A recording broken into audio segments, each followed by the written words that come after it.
क्या मध्य प्रदेश की राजनीति में एक नए युग की शुरुआत हो चुकी है? क्या बड़े बड़े दिग्गजों को किनारे कर भाजपा पूरी तरह नए और युवा चेहरों पर दांव खेल रही है? भाजपा ने अपनी नई टीम में मध्य प्रदेश के 6 बड़े नेताओं को बहुत बड़ी जिम्मेदारी सौंपी है।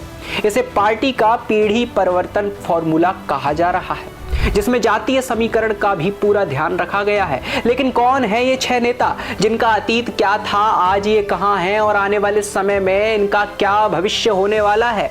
चलिए जानते हैं। इस पूरी 65 सदस्यों की कार्यकारिणी में सबसे बड़ा नाम है लाल सिंह आर्य का। लाल सिंह आर्य मध्य प्रदेश भाजपा का एक मजबूत दलित चेहरा रहे हैं।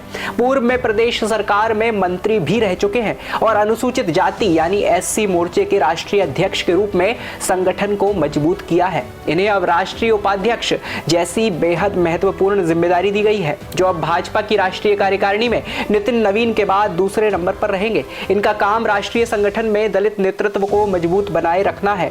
आने वाले चुनावों में दलित वोट बैंक को भाजपा के पक्ष में बनाए रखने और राष्ट्रीय स्तर पर नीति निर्धारण में इनकी एक बड़ी भूमिका होगी। मध्य प्रदेश के इन 6 सदस्यों में दूसरा नाम है खरगोन से सांसद गजेंद्र पटेल का। गजेंद्र पटेल निमाड़ क्षेत्र के एक उभरते हुए आदिवासी नेता हैं, जिन्होंने जमीनी स्तर से अपनी पहचान बनाई है। इन्हें सीधे राष्ट्रीय महामंत्री की बड़ी जिम्मेदारी मिली है।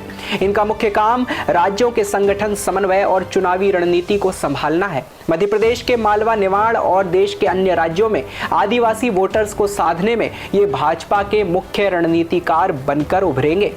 तीसरा नाम है कविता पाटीदार का। इंदौर जिला पंचायत अध्यक्ष से लेकर राज्यसभा सांसद बनने तक कविता पाटीदार ने लगातार संगठन में अपनी सक्रियता दिखाई है। इन्हें राष्ट्रीय मंत्री नियुक्त किया गया है। यह नियुक्ति 2 बड़े संकेत देती है। पहला, महिला नेतृत्व को बढ़ावा और दूसरा, ओबीसी समाज का प्रतिनिधित्व। मध्य प्रदेश में ओबीसी वर्ग का एक बड़ा आधार है।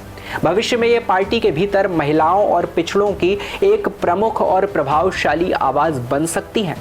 वहीं चौथा नाम है वीडी शर्मा का। एबीवीपी के दिनों से लेकर मध्य प्रदेश भाजपा के सफल प्रदेश अध्यक्ष के रूप में इन्होंने लंबे समय तक संगठन का नेतृत्व किया है और ये खजुराहो से सांसद भी हैं। इन्हें राष्ट्रीय स्तर पर विभिन्न प्रकोष्ठों के समन्वय यानी प्रकोष्ठ संकुल संयोजक की जिम्मेदारी दी गई है। इनके संगठनात्मक अनुभव और मजबूत नेटवर्क का इस्तेमाल अब राष्ट्रीय स्तर पर पार्टी को विस्तार देने के लिए किया जाएगा। भविष्य में ये केंद्रीय संगठन में और बड़े पद पर भी दिख सकते हैं। 5वां नाम है वंशीलाल गुर्जर का। मालवा क्षेत्र से आने वाले वंशीलाल गुर्जर लंबे समय से किसान राजनीति में सक्रिय रहे हैं और वर्तमान में राज्यसभा सांसद भी हैं। इन्हें किसान मोर्चा का राष्ट्रीय अध्यक्ष बनाया गया है। देश के अन्नदाताओं और विशेषकर मालवा निमाड़ के किसानों के बीच भाजपा की पकड़ को मजबूत रखने के लिए और कृषि नीतियों को जमीन तक पहुंचाना इनकी मुख्य जिम्मेदारी होगी। वहीं अंतिम यानी 6वां नाम है आशीष अग्रवाल का। मध्य प्रदेश भाजपा के ऊर्जावान मुख्य प्रवक्ता के रूप में इन्होंने टीवी डिबेट्स और सोशल मीडिया पर पार्टी का पक्ष हमेशा आक्रामक तरीके से रखा है। कुछ महीनों पहले ही इनको मध्य प्रदेश के मीडिया प्रभारी का दायित्व मिला था। इनकी मेहनत को देखते हुए इन्हें प्रमोट करके राष्ट्रीय मीडिया सह संयोजक यानी नेशनल मीडिया को कन्वेनर बनाया गया है। भविष्य में ये राष्ट्रीय स्तर पर भाजपा के मीडिया मैनेजमेंट और नैरेटिव को सेट करने में मुख्य भूमिका निभा सकते हैं। युवाओं के बीच ये दिल्ली तक मध्य प्रदेश का चेहरा रहेंगे। अब यहाँ सबसे बड़ा सवाल यह उठता है कि आखिर भाजपा के केंद्रीय नेतृत्व ने मध्य प्रदेश पर ही इतना बड़ा दांव क्यों खेला है?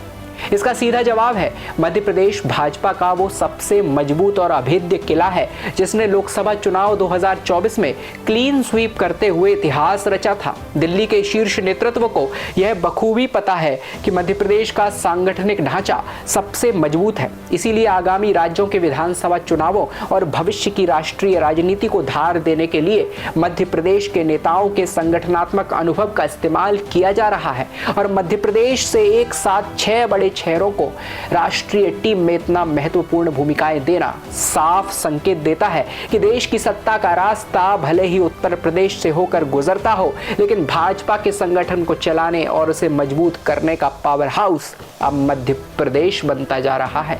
तो दोस्तों साफ है कि भाजपा केवल आज का चुनाव नहीं बल्कि अगले 10-15 साल की राजनीति की तैयारी कर रही है।